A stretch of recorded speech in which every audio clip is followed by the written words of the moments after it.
You can shut the music now. Thank you, Lee. Oh, good evening. Welcome. Hello, everybody. Our first Saturday night. This is our maiden voyage, so welcome aboard.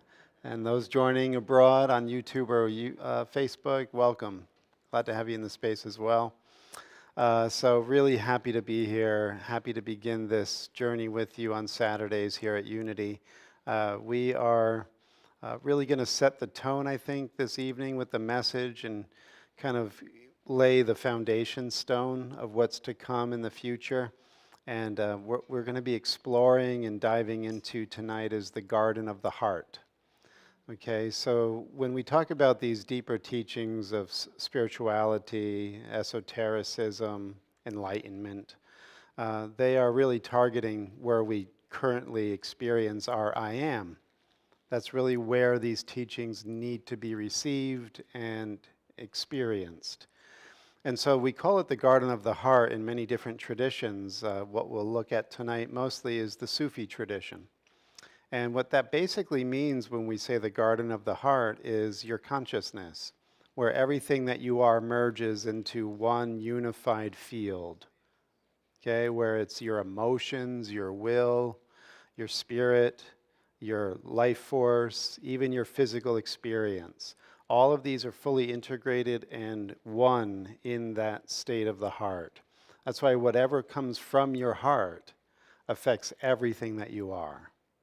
And that's why these teachings have such an impact when we begin to dial them in and clearly understand where they're targeted and how to implement the principles behind them, because then our whole life changes. As Jesus says in A Course in Miracles, miracles reorder the levels of perception so that you get out of level confusion, and that's why you'll heal, he says. When you begin to realize the Spirit is at the center of your life, and an undiscovered self or an unaware spiritual identity causes havoc in your life and in the world at large, as you can see. When we don't know ourselves, we are living from a very chaotic, unbalanced, dissatisfied place. So these teachings about cultivating the garden of your heart is usually where we begin, because our gardens have been unkempt. There's a lot of weeds and rocks and vermin and all kinds of pests and overgrowth. We haven't been really tending our gardens very carefully. Oftentimes we don't even realize we have a garden. Right? We just identify at the physical level, and we do what we're told, and we think what the culture tells us to think. And lo and behold, this world doesn't want you really entering the garden. So the garden is oftentimes walled off with our belief systems. That's why sometimes it's very difficult to enter into the garden of the heart in the beginning, because what we think and believe as truth and fact and reality actually are the barriers to the experience of who we truly are as the spirit soul. And so that's why meditation plays such a big part, because what meditation will allow us to do is begin to melt these barriers and these obstacles and obscurations of the heart, and to bring our emotions, our desires, our will, our dreams, our hopes into alignment with the truth of who we are. So this begins to have amazing effects when we begin to actually go beyond just the theory of these teachings. And that's why it's really important not only to come together as a group, but to meditate together as a group is really, again, the foundation stone of what we're setting here tonight. So the way it seems to be planned out in my mind, and see how far that meets with what happens, is we're going to explore some of the poetry of Rumi. Very few can open the heart as well as Rumi does. And we're going to also explore some of the more rhapsodic and beautiful passages within A Course in Miracles. And then we're going to meditate for the final several minutes of our time together. But before we do, just to avoid any surprises, we're going to precede the meditation with one of the most sacred names of God in the Sufi tradition. It's a simple monosyllable. It's Hu. And Hu actually means he in Arabic. but it's also the essence of the divine name. And what it really is getting at is God is. You know, Jesus in A Course in Miracles says, God is, and then we leave off talking. That is the ultimate teaching. It's the launching off of the mind from all thought, all form, all definitions, all meaning. We actually can then jump into the spiritual sky. And that's what this divine name is designed to do, according to the art and science of zikr and the Sufi tradition. The intoning of this name brings us to what the Vedantins would call Nirguna Brahman, the God without any qualities or forms or attributes. And that's really who we are at our innermost essence. So to, again, lay the ground, when we chant this divine name at the end of the service, it will be a catalyst, hopefully, to dissolve whatever barriers are still in the way so that you can just open your wings and soar into that deeper place within yourself, okay? Okay. So let's get into it by simply relaxing, breathing deeply.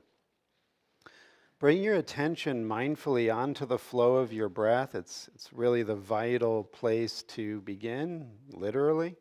And it allows the mind and the heart to integrate.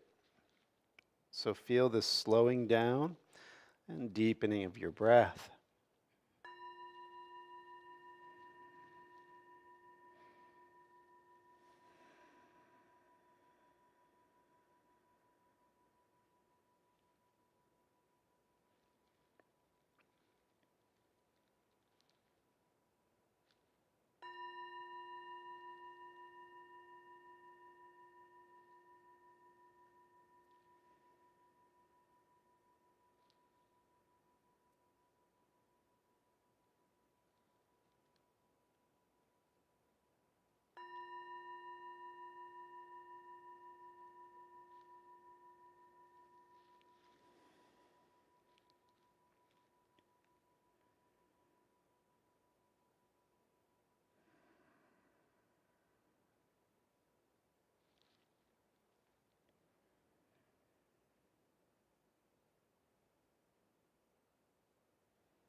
And as you're breathing in and out slowly and deeply, see if you can just feel the sensations of the breath, where it is flowing into the body,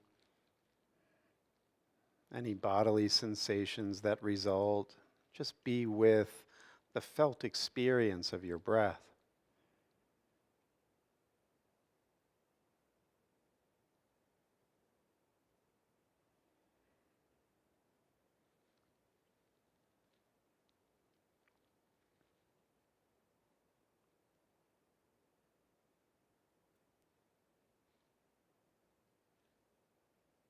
And allow the breath to collect within the lower stomach, the lower abdomen, so that you can really feel that full inhale. And then as you exhale, completely empty out the breath, leaving no stale air.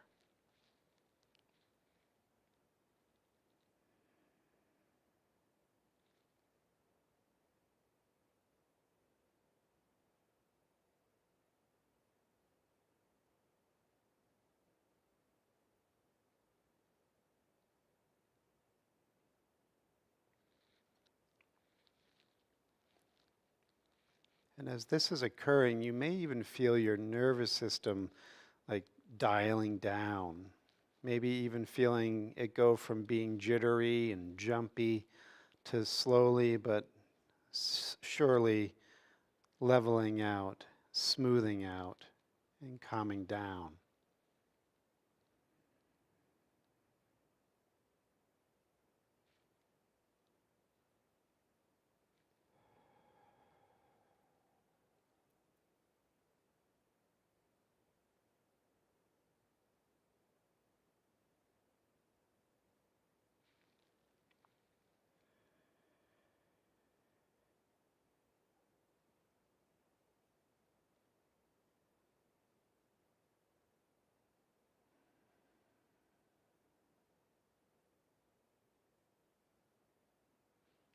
also notice as the nervous system begins to calm down and become more equanimous, the mind is also becoming still. The waves of thought, images, becoming much calmer.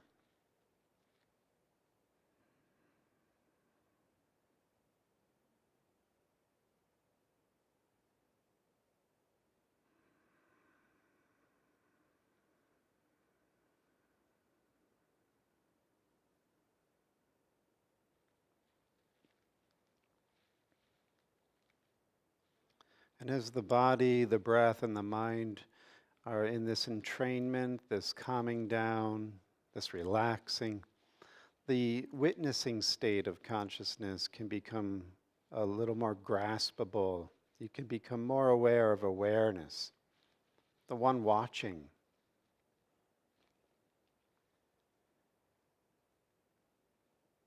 You may even feel sensations in the middle of your brain or your forehead.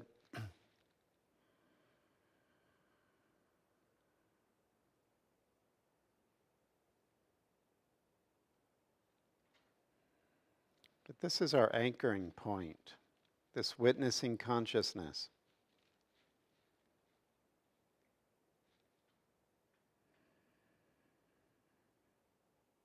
So you, as the witness, are always still, always bright, always aware, always awake. This witness never tires, this witness never sleeps. This witness is the spark of God as you.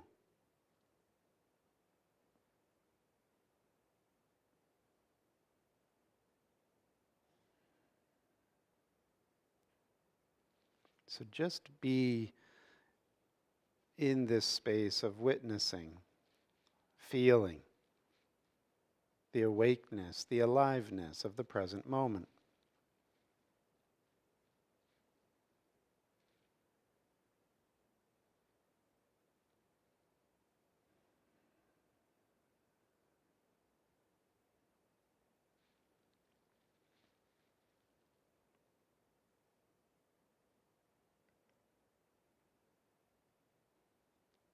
And lastly here, we want to be clear that this witness, because it is always awake and is a spark of divinity itself, it is unconditioned. That means you watch your thoughts, you are not your thoughts. They do not really affect you at all as the witness. You watch your emotions, you are not your emotions.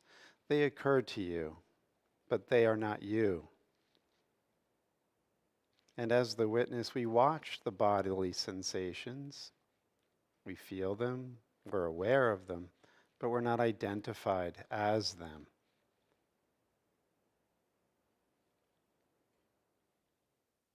We are unconditioned, beyond form, beyond name, beyond time, within this witnessing state.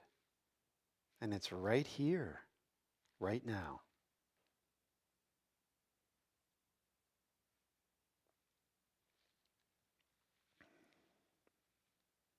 And what makes this triply beautiful is that there is only one witness.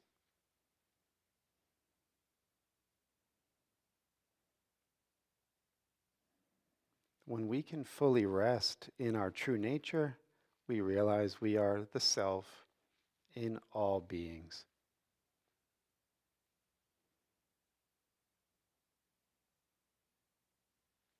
And we will feel love, a transcendental and eternal love, limitless and indestructible.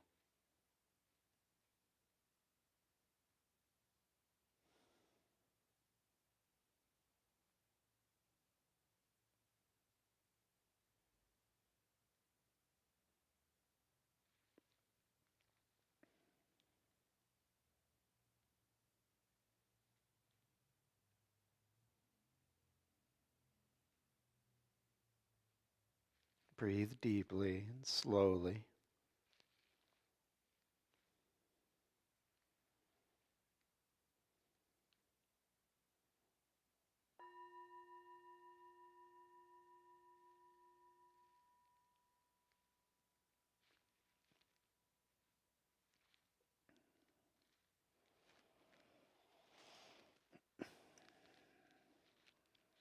You can keep your eyes closed if that feels best.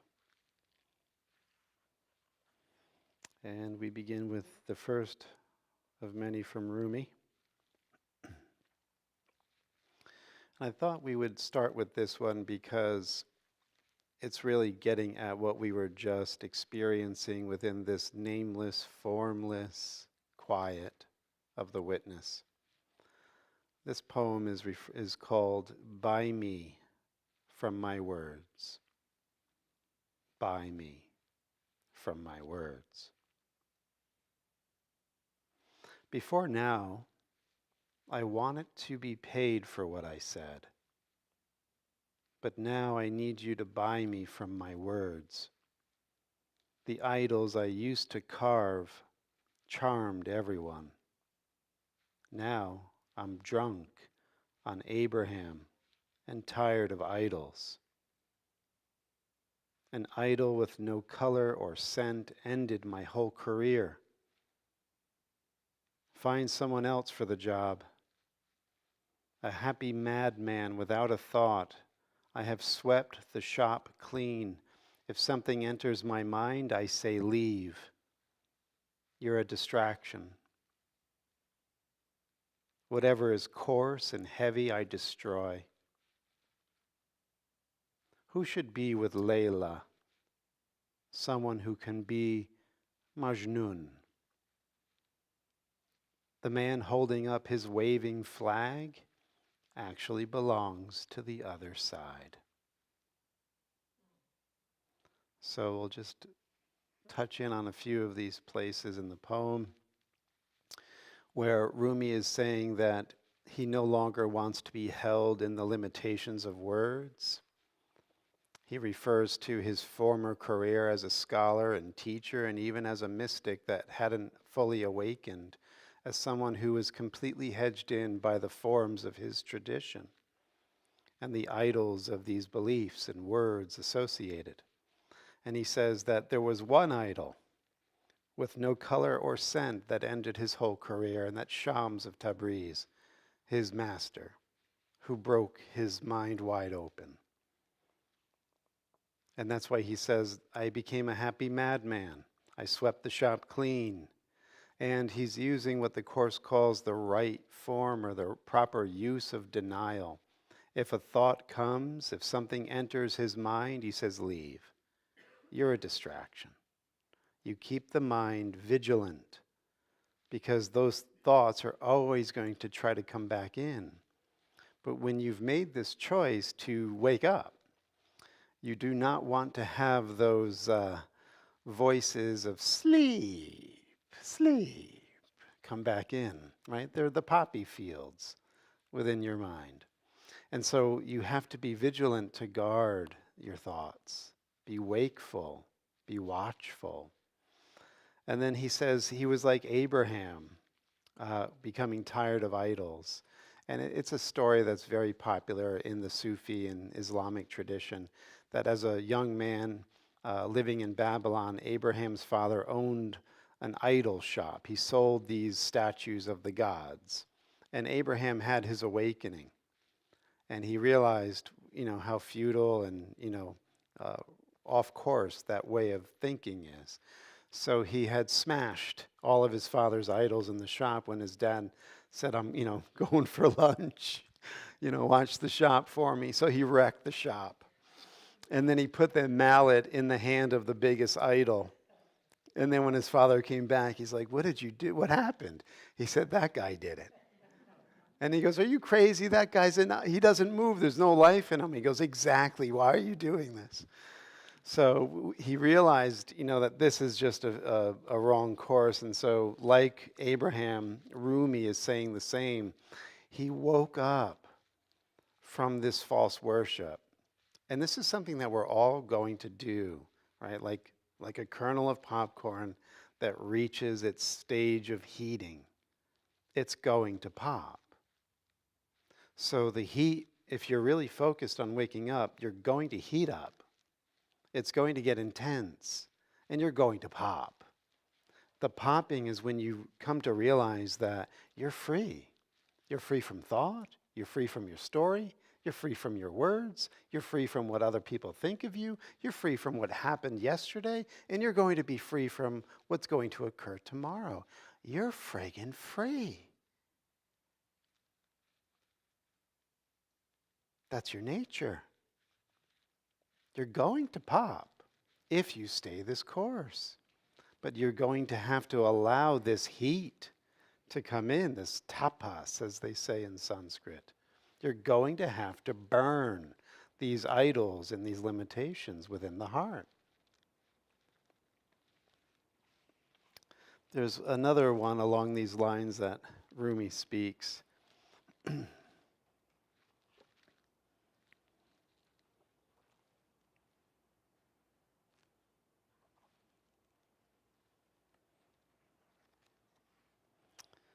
He says, only breath. Not Christian or Jew or Muslim, not Hindu, Buddhist, Sufi, or Zen. Not any religion or cultural system. I am not from the east or the west, not out of the ocean or up from the ground, not natural or ethereal, not composed of elements at all. I do not exist. I am not an entity in this world or the next, did not descend from Adam and Eve or any origin story. My place is placeless, a trace of the traceless, neither body or soul. I belong to the beloved, have seen the two worlds as one, and that one called to and know. First, last, outer, inner, only that. Breath, breathing, human being. So this is why he says, buy me from my words. And then return the favor to yourself. Don't get lost in the trappings of words, in your finite definitions, in your past learning. Find the breath behind the words, the breath of the All-Merciful, the breath that unites all the worlds in one, in this instant, in you, in the garden of your heart. That's where you'll touch it. That's where Eden is. That's where the voice of the Lord is whispering in the cool of the day. We must find our way back to that state. Right? So this is why we're here. This is why we do what we do. Not because we're a Jew or a Christian or a Muslim, because we're the breath, wanting to return to its source. We all yearn for this. In fact, if you were to get present with that yearning for just a moment, you would weep. Guaranteed. It's what we're longing for. And we'll never rest, as St. Augustine said, until we rest in Him.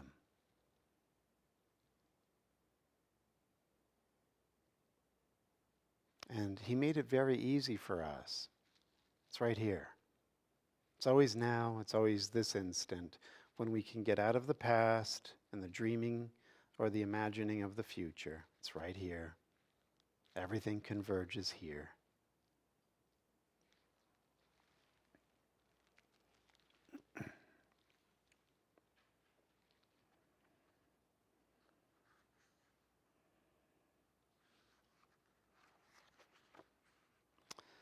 This one is you and I.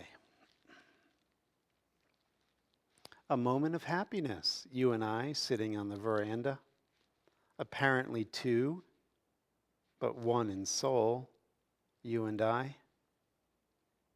We feel the flowing water of life here, you and I.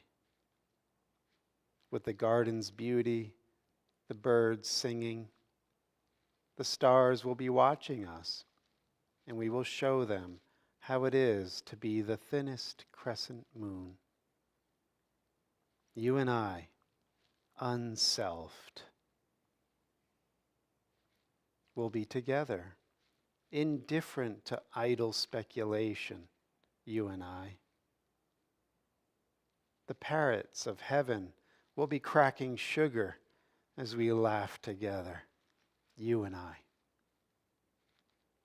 And what is even more amazing is that while here together, you and I are at this very moment in Iraq and Khorasan, in one form upon this earth, and in another form in a timeless, sweet land.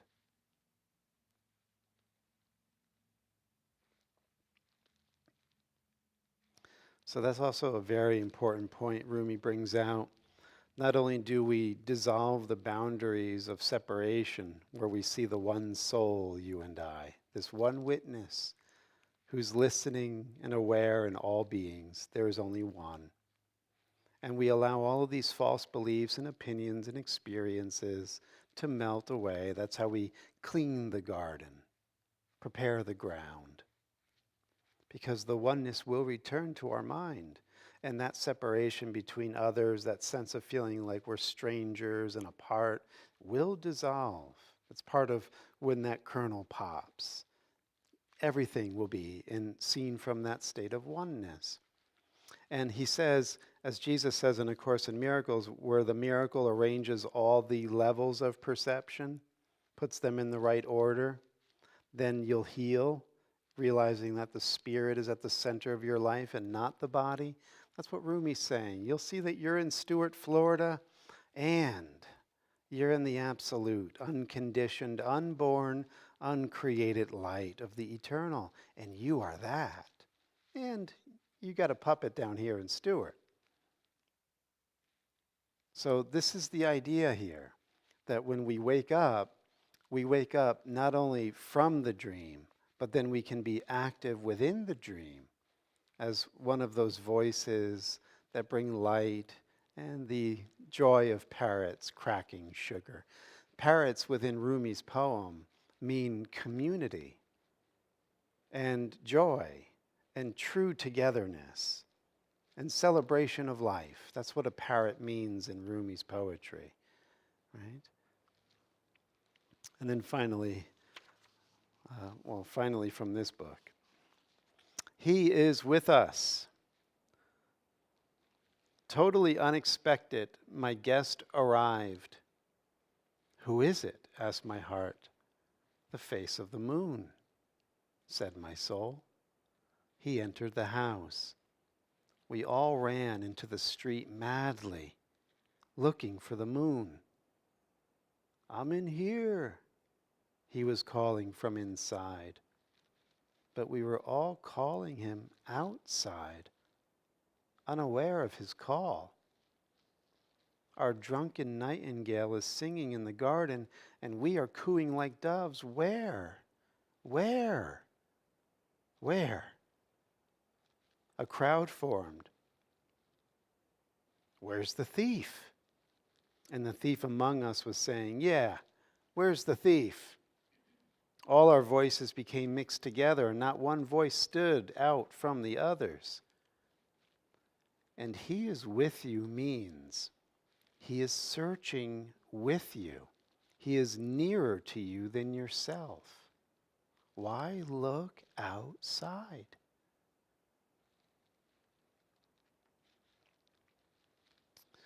I'm not sure if it was from Rumi that Sri Ramana Maharshi got this story, but he tells the tale as well of the thief. And Sri Ramana says that the thief is the ego. And as Jesus will say in A Course in Miracles, the ego will never tell you that its voice is a hallucination. It's trying to keep you believing that your separate little self is real. So when the ego's talking in your head, that's the thief of your identity. And you're saying, well, where's the thief? And the ego's saying, right along with you, yeah, where's the thief? It tries to co-opt your attention and take you outside, looking for God where he is not. That's its purpose. And it then says, oh, well, if you can't find him out here, he probably doesn't exist, or you're going to have to just be a good boy and a good girl and follow these teachings for a little while, and then when you die, you'll meet them. But for now, it's just you alone in your own head. So Rumi is saying that's just not true. He's to be found within you. In fact, he's so close that he's right here in the searching with you. He's your awake, witnessing consciousness.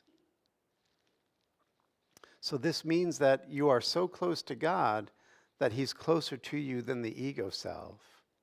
That's why we have to quiet down. That's why we have to become very still in order to suss out the thief from the self.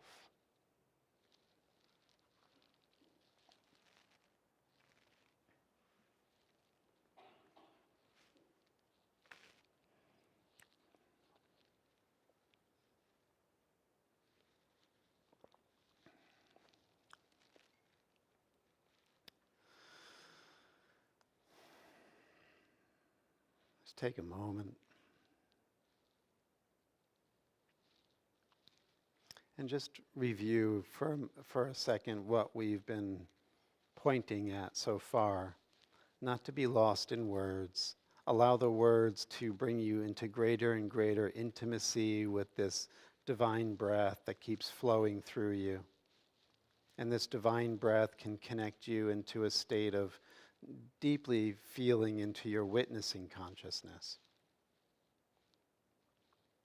And your witnessing consciousness is the one witnessing within all beings.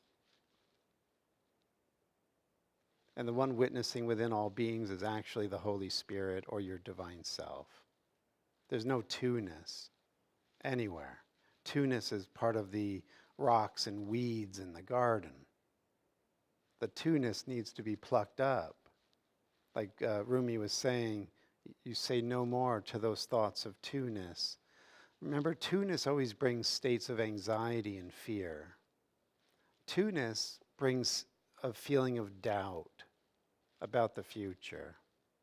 Two-ness puts you right back into time, into seeking, into feeling like you're incomplete, that something is just not fully right now. This is how subtle it is. It's the thief saying, "Where's the thief?" So when we look for God, it's actually a stopping.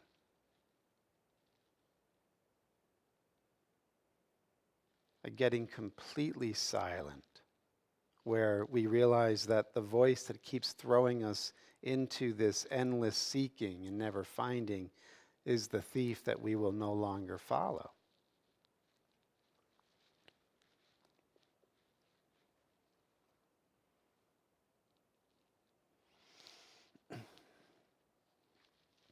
This is no room for form. On the night when you cross the street from your shop and your house to the cemetery, you'll hear me hailing you from inside the open grave, and you'll realize how we've always been together. I am the clear consciousness core of your being, the same in ecstasy as in self-hating fatigue. That night when you escape the fear of snakebite and all irritation with the ants, you'll hear my familiar voice, see the candle being lit, smell the incense, the surprise meal fixed by the lover inside all your other lovers. This heart tumult is my signal to you, igniting in the tomb. So don't fuss with the shroud and the graveyard road dust. Those get ripped open and washed away in the music of our finally meeting. And don't look for me in a human shape. I am inside your looking. I am inside your looking.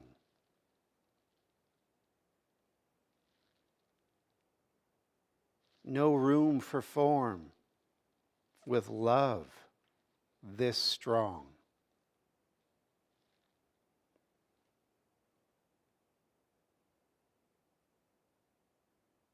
Beat the drum and let the poets speak. This is a day of purification for those who are already mature and initiated into what love is.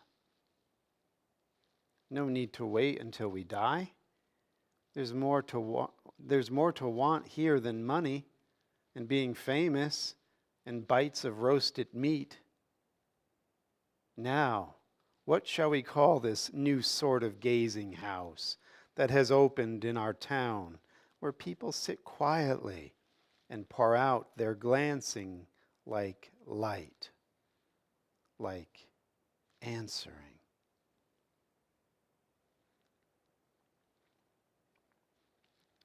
So Rumi's getting at the very familiar teaching within Sufism that we are to die before we die. And when we do, we will see that it's always been the beloved of God that we've been looking for in all of our relationships. He says, you will see that it's been the one lover inside all of your lovers that you've been looking for. So that's one of the things that happens when we finally do find the center or core of our being. We stop seeking because we're fully satiated. We're at peace because now we can rest in Him and the fullness of ourself. Now our relationships have a completely different foundation. We don't have relationships to get. We don't have relationships out of codependency or insecurity. We're not in these dysfunctional tug-of-war dynamics that we're all so familiar with. When we find ourselves, we're not looking for another body to give us anything. Doesn't mean that we won't have relationships, but they will be operating from a very different place within ourselves. We won't be looking to extract. We will be looking to impart. We will be looking to find the peace and not the war. And so Rumi is saying that when we realize that we've always been in relationship with God, but haven't looked for Him, He's in our looking. I think that is such a powerful pointing out. Right now, see if you can begin to just sense a little bit even this divine presence that wants to be found and is right here in your looking. See, when we're weighed down with words and ideas and agendas, and we know what spirituality is, and we're ready to go, let's see what John has to tell us here, and we're in this view of ourself that is this separate identity that we think we know from the past that's now sitting here and is going to acquire something from this guy out there. This will never bring us to the realization of knowing who's looking through you and breathing through you.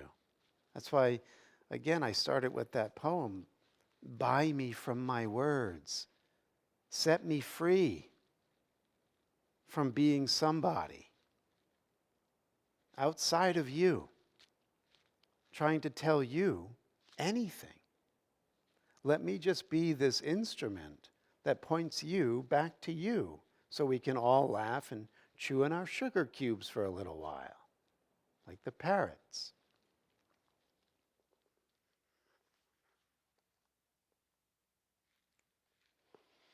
And quietness. Inside this new love, die. So remember what Rumi was saying, this love is too powerful for form. So this is one of the reasons why we've walled ourselves off from our garden, the garden of our heart. Because God's voice, as it says in the Psalms, will melt the earth, will melt our lower mind and its identity. We will dissolve as a separate identity. So love wants to completely obliterate your limitations and fill you so completely that it is you and you are it, like a wave going into the ocean and the ocean going into the wave, completely satisfied, completely at one, and without want or need or fear forever. That's this love. And it's here in your looking right now. But we've walled ourselves off, as it says in A Course in Miracles. The ego is not interested in love. It's interested in self-protection. So we let God come in just a little bit. And oftentimes if we have a real taste of who God is, we make sure we get more bricks, and we might paint an idol on that brick wall and bow to the brick wall and stay within our little world, our own private world. But God wants to bust down the wall because you're not happy inside the wall. It's barren. It's like a desert. And he wants to make an oasis out of your heart. He wants to fill your life with love. And that way we can then go out and extend this. This is the game that we're playing here. To become that love, a light in this world. Inside this new love, die. Your way begins on the other side. Become the sky. Take an axe to the prison wall. Escape. What are your walls? What does your prison look like? What do you call it?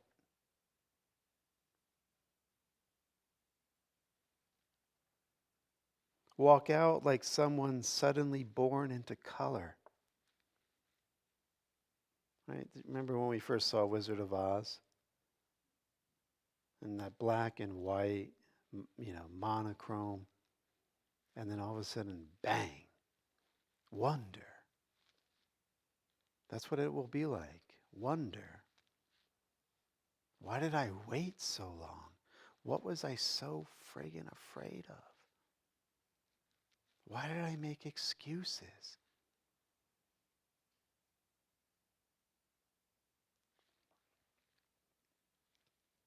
You're covered with a thick cloud. Slide out the side. Die. And be quiet. Quietness is the surest sign that you've died.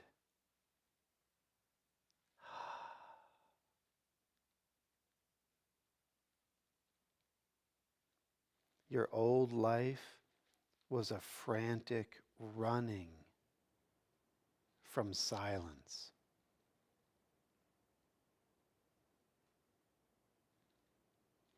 The speechless full moon comes out now.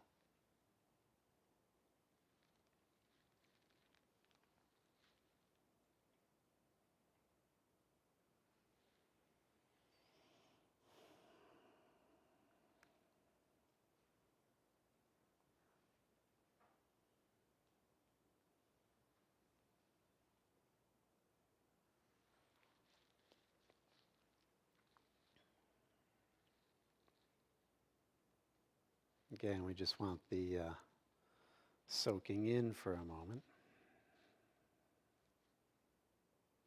And while we are in these, intermissions, be watchful. Look at your mind. What is it churning up? What is that voice of the thief talking about? Right? Begin to spot it if you haven't gotten into this practice yet. Watch. One of the ways that the thief likes to come in is it likes to talk about what you just heard, but to do it in a way that reacquaints you to your separate, disconnected condition. So be watchful of that. Doesn't mean you're not going to fall into that trap again, but know that you are. It's okay. But the more you become aware of it, the less of a grip it will have on you again and again and again. And eventually it weakens. And eventually you're just like, I'm going to take another street.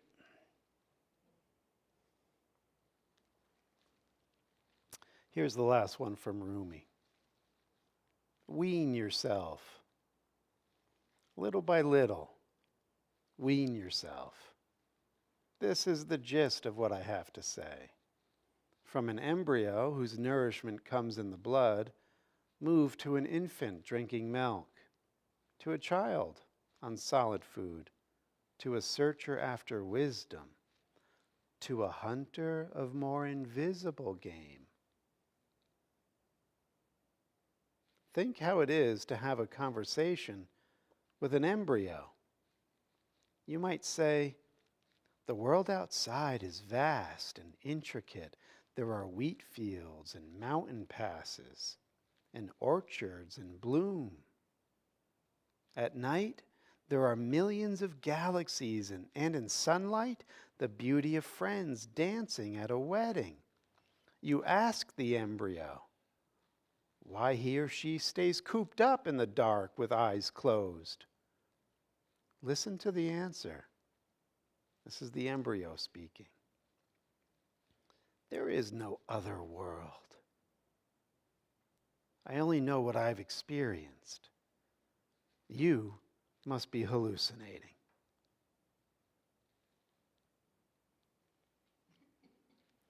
So again, this is like the kernel of corn that is all cooped up within the shell, completely cut off from the life that is truly here and is afraid. But if we are ready, we have to take the heat. We have to learn to walk this narrow way and turn within and find it and pop. It's time to pop.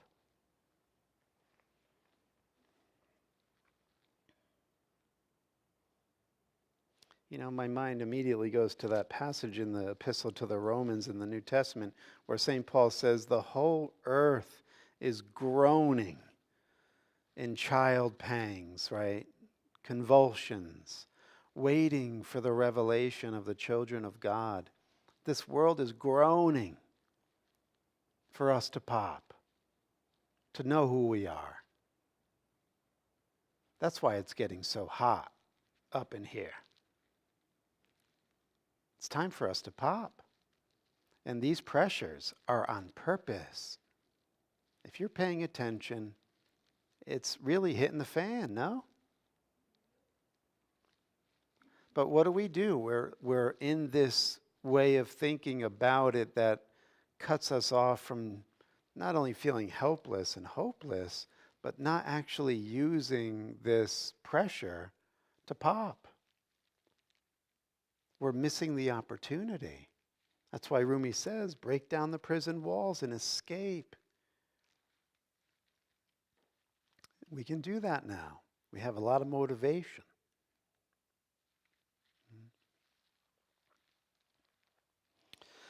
So we'll look at the Course in its teachings on the garden. So remember, the garden is really the centerpiece of what we want to focus on because it's where we truly live. If you've noticed, in our Western spiritual tradition, everything began within a garden, right? That's the origin myth of our world religion, of Jewish and Christian beliefs, and Islamic too. Everything began in the garden. And what the garden is consciousness. And what happened in the garden?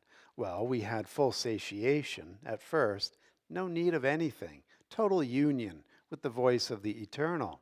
We were at peace with nature. We actually gave names to all the animals. We were the one that had the awareness of how nature and divinity were merged in grace. And then what? We listened to another voice, a voice that had us think in duality. And in that way of thinking, we popped out of the garden as a separate self.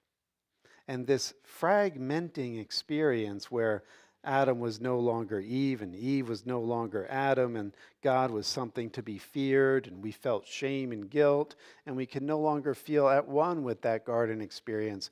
We kept moving further and further into fragmentation. And it wasn't more than just the next generation, where it was murder. And murder really is the picture of what seemed to have happened leading up to where we are today. This origin has been very traumatic. We've been carrying this trauma deep within our unconscious mind. We use mythology to get at it, but in truth, we've been afraid to go back home because of this deep sense of disconnect and fear that we have towards the divine. And in large measure it is because the ego, the thief, is also the murderer.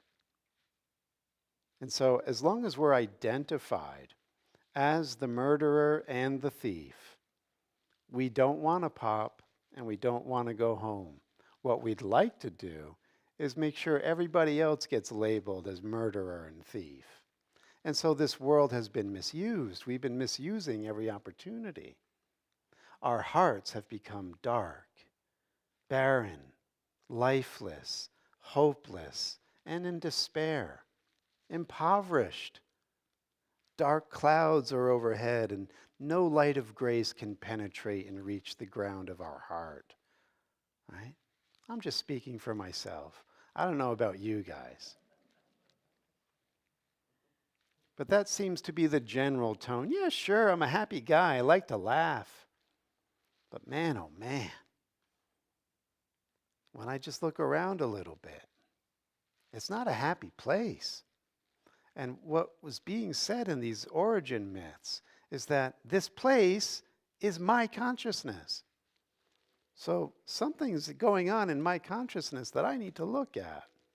And I want to turn my barren wasteland into this thriving oasis, this blooming desert. You could say blooming desert, this blooming garden. And what I then need is something from above to intervene. And that's what he says in A Course in Miracles. The thought of God surrounds your little kingdom, waiting at the barrier you built to come in and shine upon the barren ground. See how life springs up everywhere. The desert becomes a garden, green and deep and quiet, offering rest to those who lost their way and wander in the dust. Give them a place of refuge, prepared by love for them, where once a desert was. And everyone you welcome will bring love with him from heaven for you. They enter one by one into this holy place, but they will not depart as they had come, alone. The love they brought with them will stay with them as it will stay with you. And under its beneficence, your little garden will expand and reach out to everyone who thirsts for living water but has grown too weary to go on alone. And when I was preparing for this talk, I couldn't help but think of us here tonight, bringing this together, this love exchange, to strengthen one another and to encourage one another and to awaken and brighten one another's hearts, right? So that we're not alone. Look around. You have like-minded brothers and sisters here that want what you want, that seek what you seek, that are hearing the same call that you're hearing, that want to pop, that want their barren wasteland to be an oasis. Go out and find them, for they bring your true self with them. And lead them gently to your quiet garden and receive their blessing there. So will it grow and stretch across the desert, leaving no lonely little kingdoms locked away from love and leaving you outside, and you will recognize yourself and see your little garden gently transformed into the kingdom of heaven, with all the love of its creator shining upon it.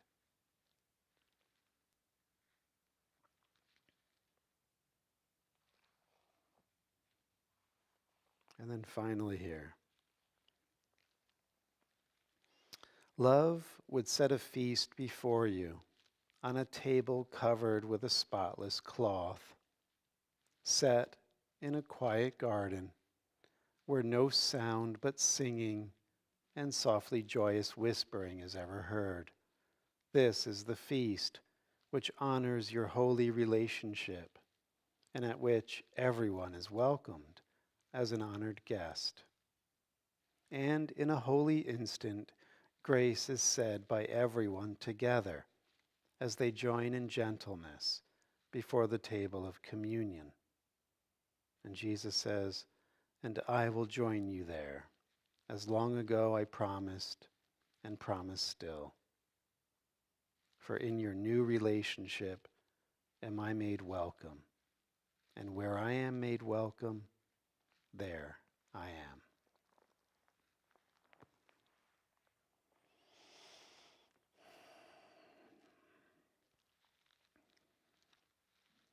So let's just take a few minutes to simply join in the quiet.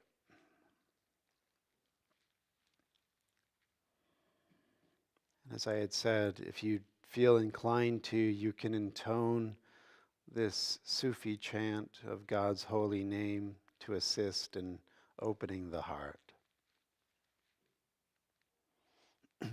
You can do it at your own pace, in your own way. You don't have to follow my lead.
The blue bag will go around.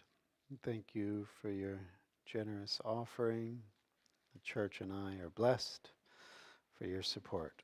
If you're joining on YouTube or Facebook, you can click the link below and donate to the 5 p.m. service. Thank you.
And we are blessing the offering, charging it with the intention that it be a light in whatever form it may appear. And so it is. Amen. Thank you.